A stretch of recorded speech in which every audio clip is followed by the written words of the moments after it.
Bonsoir à tous et merci d'être avec nous ce vendredi 8 septembre 2023. À la une de ce journal, l'Agence nationale de normalisation, de métrologie et de contrôle qualité ANM a effectué ce jeudi une mission de contrôle des normes et de la qualité du gaz domestique vendu sur le marché.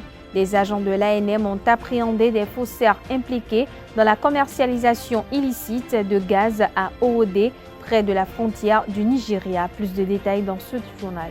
La République gabonaise a désormais un nouveau Premier ministre de transition. Il s'agit de Raymond Ndong Sima, un économiste et opposant à Ali Bongo. Qui est Raymond Ndong Sima? Élément de réponse dans cette édition. Au Burkina Faso, la justice a arrêté ce vendredi 8 septembre 2023 3 militaires dans une affaire de tentative de déstabilisation du pouvoir. Dans un communiqué publié ce jour, divers faits sont portés à la charge des militaires arrêtés. Des précisions dans ce 19h.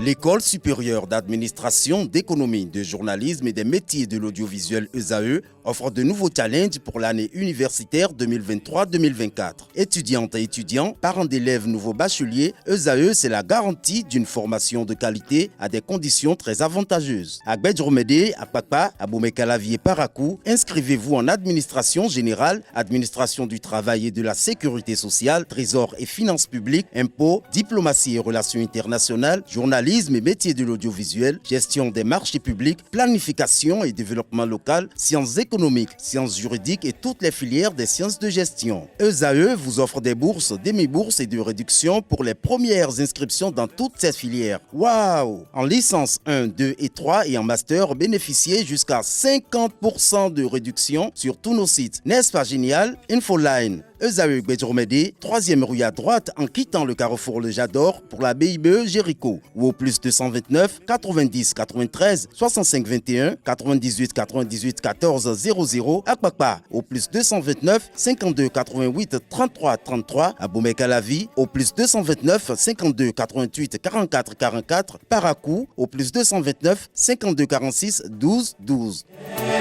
ESAE, l'excellence à un nom.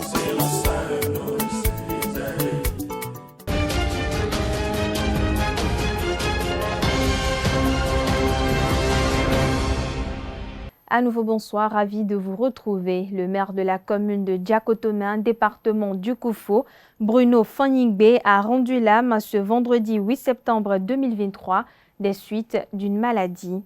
Bruno Fanyingbe est un militant du parti Union progressiste Le Renouveau UPR. Il a été porté à la tête de l'hôtel de ville de Diakotomé aux dernières élections communales et municipales.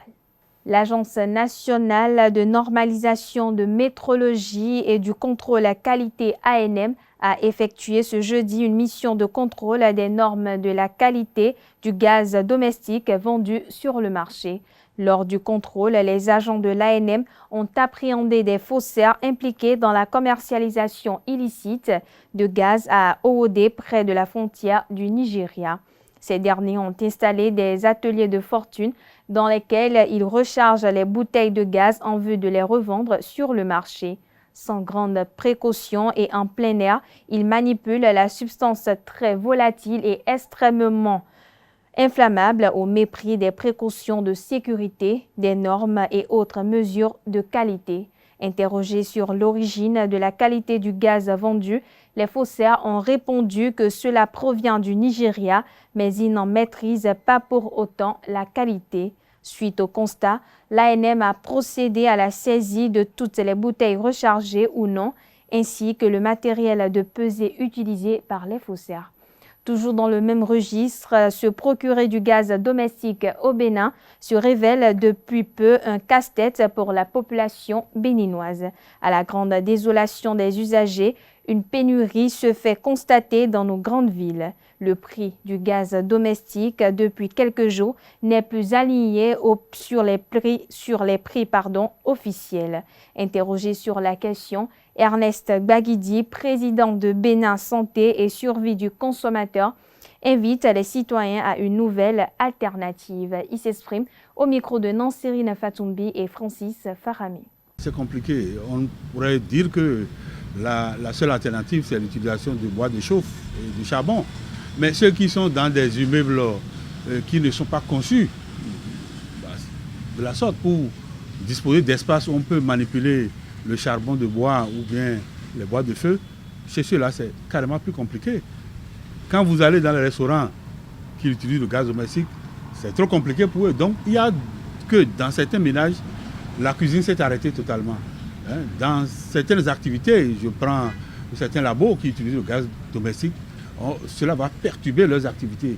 Tout ce que nous demandons, est que le gouvernement puisse interpeller ces distributeurs-là de gaz afin que ensemble on puisse surmonter cette perturbation de marché qui ne fait que compliquer la vie aux consommateurs face à un produit qui était déjà à un coût élevé et qui serait entretenu par une spéculation sur le marché.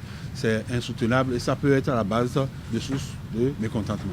Devant cette situation, on ne peut pas demander la patience à un consommateur parce qu'il n'a pas une solution. On va lui demander peut-être de chercher d'autres voies en termes d'alternatives.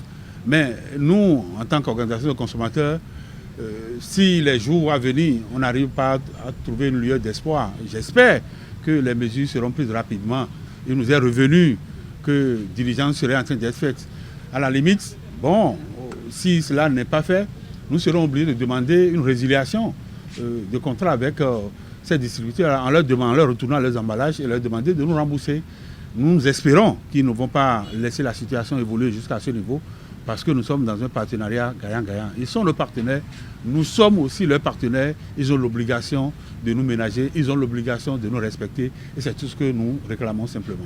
Je l'annonce au sommaire de cette édition, le président de la transition au Gabon, le général Brice Oligui Nguema, a nommé ce jeudi 7 septembre 2023 un premier ministre de transition. Il s'agit de Raymond Ndong Sima, un économiste et opposant à Ali Bongo. Qui est Raymond Ndong Sima et que sait-on de lui? Nansérine Fatoumbi nous propose un aperçu de son parcours emblématique. Suivez plutôt.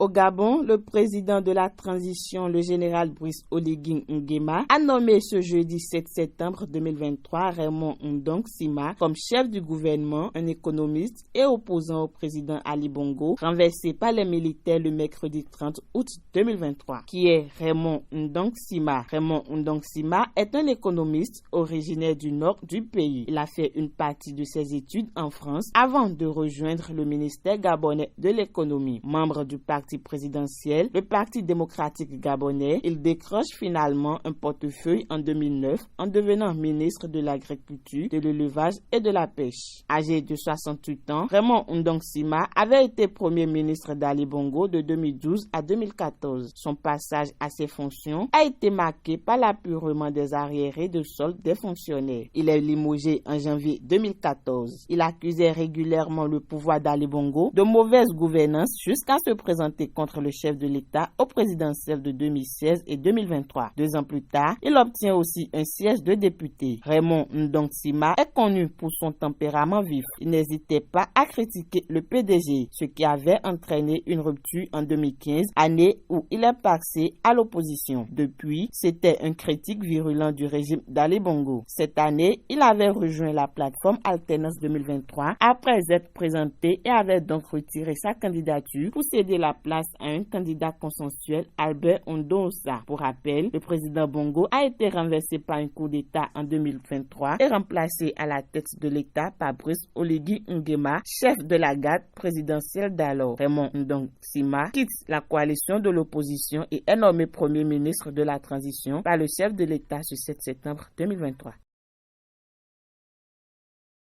Le Club des planificateurs économètres est un groupement de jeunes planificateurs, économètres, économistes et statisticiens qui œuvrent pour le renforcement des capacités et surtout pour la promotion de la planification au service du développement. Pour son exercice 2023-2026, le CPE prévoit plusieurs activités pour contribuer au développement du Bénin. Le président du CPE, Ferdinand Hueho, les expose ici au micro de Anedo. Comme l'a dit le professeur Labayon Ika lors de nos ateliers, il dit ne pas planifier, c'est planifier l'échec. Et nous sommes des planificateurs, nous sommes des statisticiens, nous sommes des économistes, économètres. Pour les 3 prochaines années à venir, c'est-à-dire la mandature 2023-2026, nous avons décidé de nous doter du cadre programmatique des activités, qui est le CPA du CPE. En d'autres termes, je peux dire que le CPA du CPE est comme le PAG du gouvernement béninois. C'est un programme qui contient des activités, des projets qu'on aura menés sur les 3 prochaines années. Et ce programme est décliné souvent 4 piliers. Le premier pilier, c'est la formation. Le deuxième pilier, c'est la recherche scientifique et l'innovation. Le troisième pilier, c'est les colloques et ateliers. Et le dernier pilier, c'est l'action sociale et culturelle. Il faut déjà comprendre que le cadre programmatique des activités, en abrégé CPA, est intitulé « Révéler la planification et l'économétrie à travers le renforcement du capital humain de la jeunesse ». Vous savez, aujourd'hui, pour avoir un bon emploi, pour avoir un bon travail, il faut avoir une formation de qualité. Et pour cette formation de qualité, il faut vraiment se renforcer. C'est vrai que notre système universitaire présente beaucoup de lacunes, nous en sommes conscients. Et c'est la raison pour laquelle le CPE a été créé pour accompagner les jeunes dans le renforcement des capacités afin qu'ils puissent renforcer de façon considérable leur résilience sur le marché du travail. Donc, par exemple, le CPA, il y a des activités imminentes. Il y a la journée scientifique du Club des planificateurs économètres où nous allons inviter des personnes venues présenter des résultats sur des thématiques précises. Ces thématiques qui portent en réalité de façon générale sur le Bénin. Des résultats seront discutés entre participants. Nous avons également la 2e édition de l'école d'été d'économétrie qui nous permet en réalité de renforcer la capacité des participants pendant un mois et demi. Et ça leur permet en réalité de leur donner, d'augmenter leur chance sur le marché du travail. Rien ne va changer tant que nous-mêmes nous changeons les choses.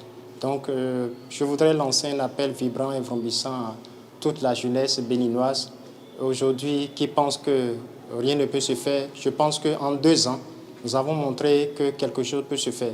Nous avons organisé l'école d'été d'économétrie de la première édition qui a rassemblé environ 150 participants et ils ont été satisfaits à la fin de cette école et nous ont demandé à ce qu'on puisse pérenniser l'événement pour les fois à venir.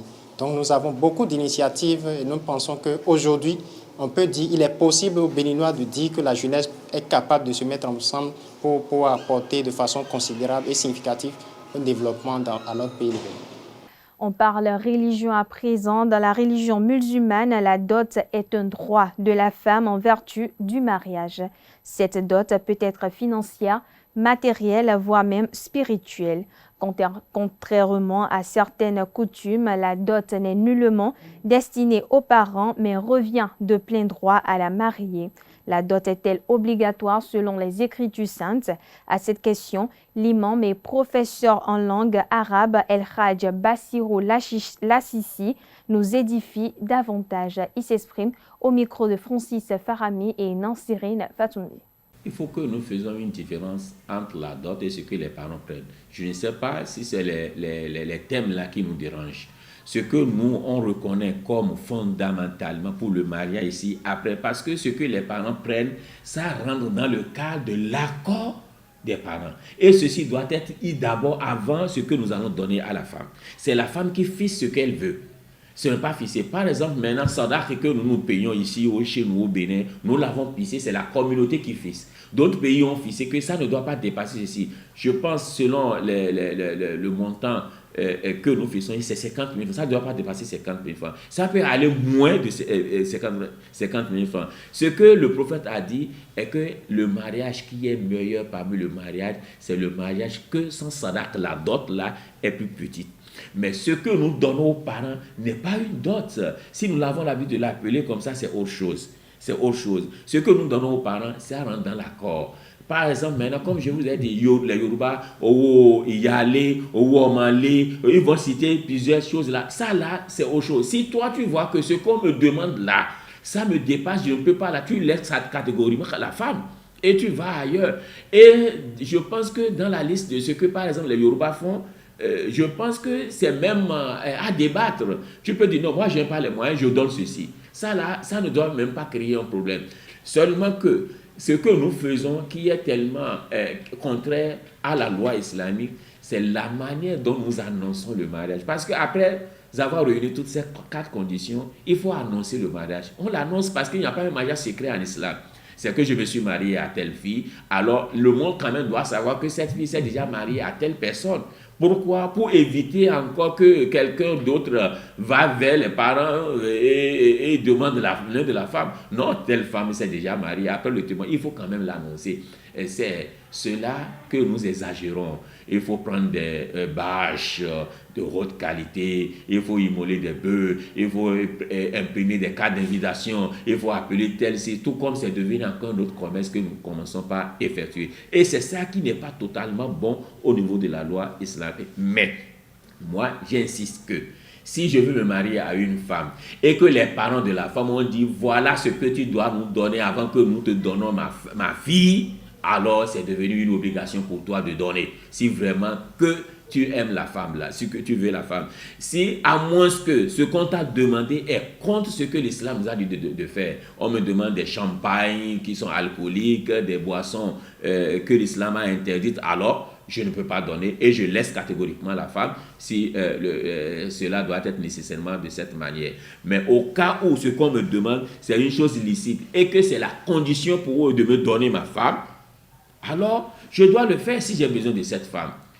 Et ça, c'est autre côté. Mais ça, là, ça n'a aucune relation avec la dot que l'islam nous a demandé de donner à Sadaqi. Ça, là, c'est la femme qui fait ça. Je veux 10 000 francs, je veux 100 000 francs, je veux 50 000, même s'il dit c'est 1 million. Et que c'est à débattre là, c'est entre elle et son mari. Ils doivent s'entendre d'abord avant que cela ne vienne au public. Voilà 20 000, je vais te donner comme Sadaqi, tu l'acceptes pour moi. Bon, ça peut être non. Si elle dit non, alors elle demande une chose. Le mari doit nécessairement augmenter pour donner ce que la femme veut en ce moment, qu'Allah nous en guide sur le droit chemin. Le mariage est un acte par lequel deux personnes établissent entre eux une union dont les conditions, les effets et la dissolution sont régis par le code civil ou par les lois religieuses. En islam, il existe 4 piliers qui régissent et qui confèrent la légitimité du mariage. Interrogé sur la question, Bassirou Lassisi, islamologue et professeur de la langue arabe, a exposé les piliers qui régissent un mariage en islam. Suivons-le, toujours au micro de Nansirine Fatoumbi et Francis Fahami. Le mariage en islam a ses principes, ses conditions et ses piliers. Et que tout mariage qui sera légal au vu de la loi islamique doit passer par ces conditions. Parmi toutes les premières conditions, c'est qu'il y aura l'accord des deux mariés. Aucun mariage forcé n'est permis en islam. Et que s'il n'y a pas l'accord des deux mariés, donc alors le mariage n'est pas appliqué.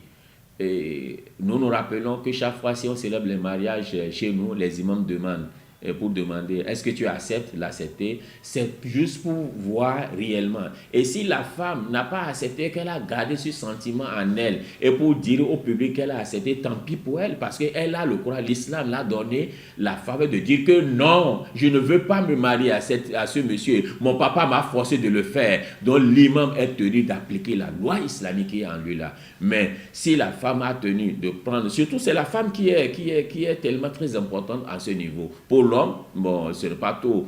Si ça arrivait, l'homme peut facilement refuser qu'il va s'en sortir, mais c'est la femme qui est chaque fois impliquée, forcée d'accepter ce monsieur, peut-être à cause d'une autre raison que nous n'en savons pas. Donc ça, c'est le tout premier, l'accord des deux mariés. Le second, l'accord des parents. C'est très important en islam, et surtout aux côtés de la femme.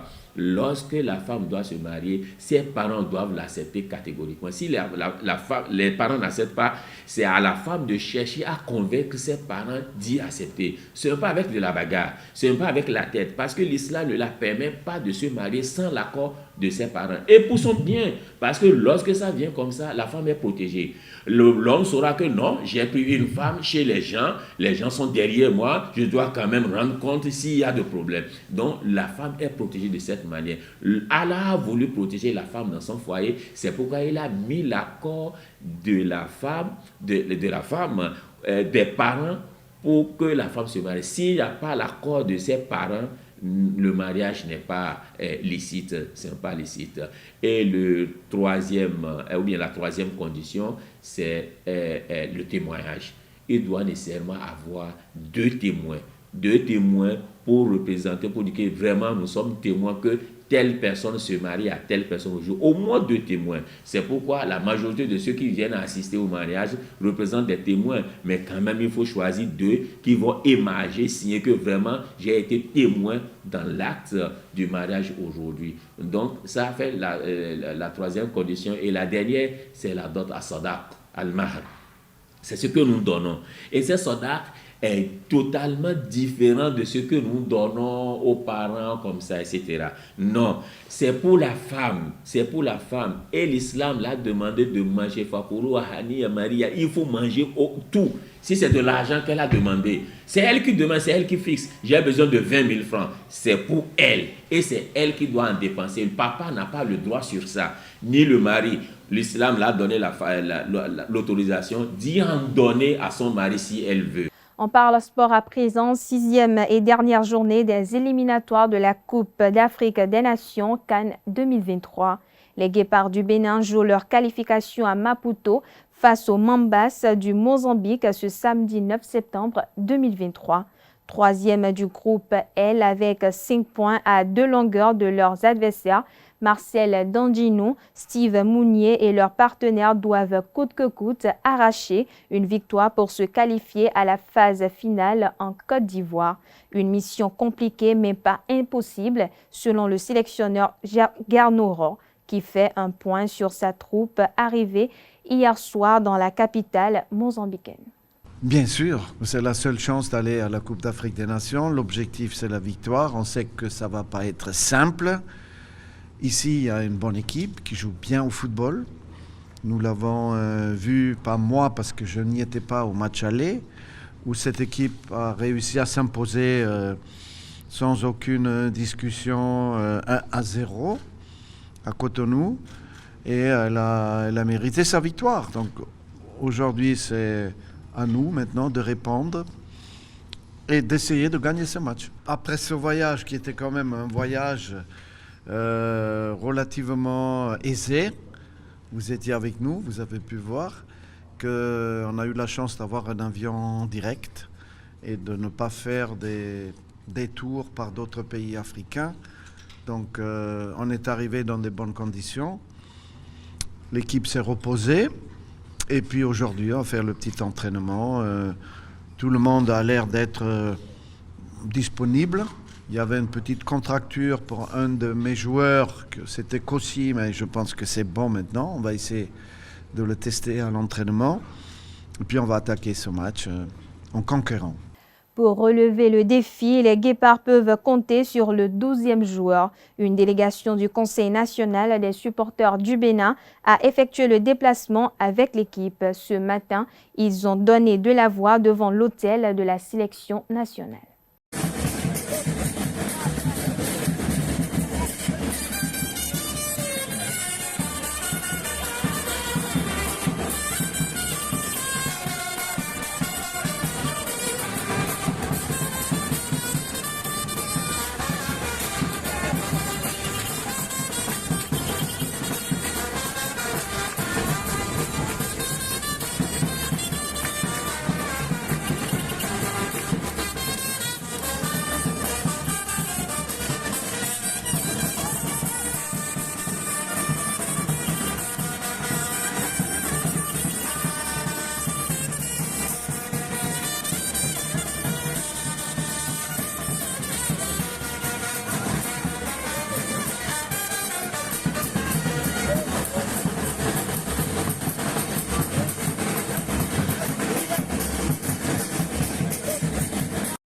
Hors de nos frontières au Burkina Faso, la justice a arrêté ce vendredi 3 militaires. Ces derniers sont poursuivis dans une affaire de tentative de déstabilisation du pouvoir. Dans un communiqué publié ce vendredi, divers faits sont portés à la charge des militaires arrêtés. Il s'agit entre autres de complot militaire, violation de consignes, complot contre la sûreté de l'État, association de malfaiteurs et bien d'autres.